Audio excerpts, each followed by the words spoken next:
want results like that. Now, let's say I wanted to build some controls into this, because obviously we don't expect the animator to go in and select some, actually select points and like pull around on them every time they want to animate a character. You can keyframe points directly in Maya, but it's messy and they don't actually appear in the outliner, and it's not how you would actually want to do things. So what I can do instead is make controls for them. So to start off with, I'm just going to draw some curves, basically, so just circular curves, as you saw in the rig that I was showing. Just some simple circular curves are pretty commonly used for controls in Maya, and I'm going to basically make that my control for manipulating the spline and therefore the bones.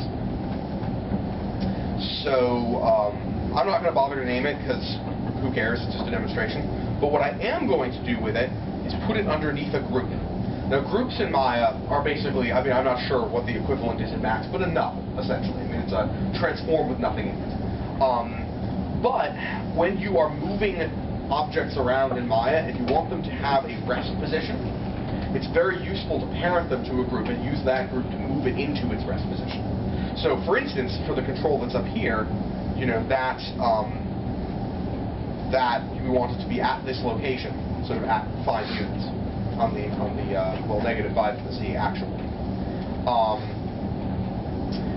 And if we were to simply take the control and move it there, then translate Z would always say -5. But you actually want the animator to be able to return it to its original position by putting all zeros in the translate value. So the easiest way to do that in Maya is to simply parent it to something that's moved, and then the control itself, is free floating. But if I put zeros all back in there, it'll go back to where you want it to be.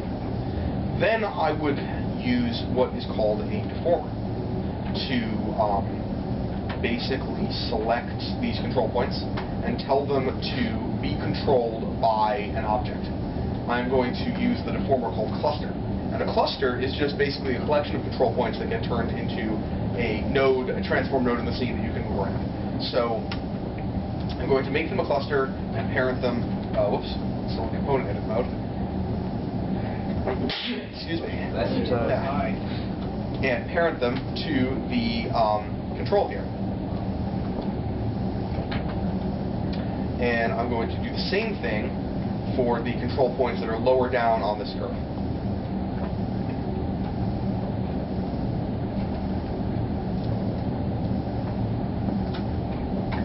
Now I've got these two controls that I can use to sort of freely move things around, and they're animator friendly. They're just like any other object in the scene that you can go and keyframe and easily manipulate.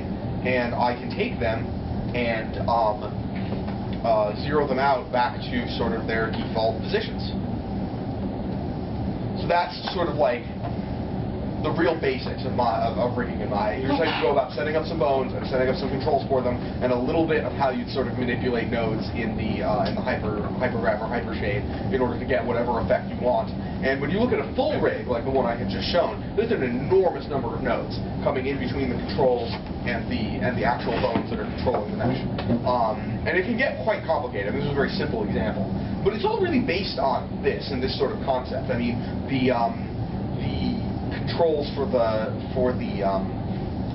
that character I was just showing for 11 are all based on these concepts. There's a lot of other stuff going on. As you can see, I can scale the controls and I had a different effect, and there's a bunch of stuff that I could do to affect the bones based off of these extra attributes in the channel box. And there was a lot of other stuff going on, and it does get quite complex. There's like 10,000 nodes in that rig, and I counted them at one point.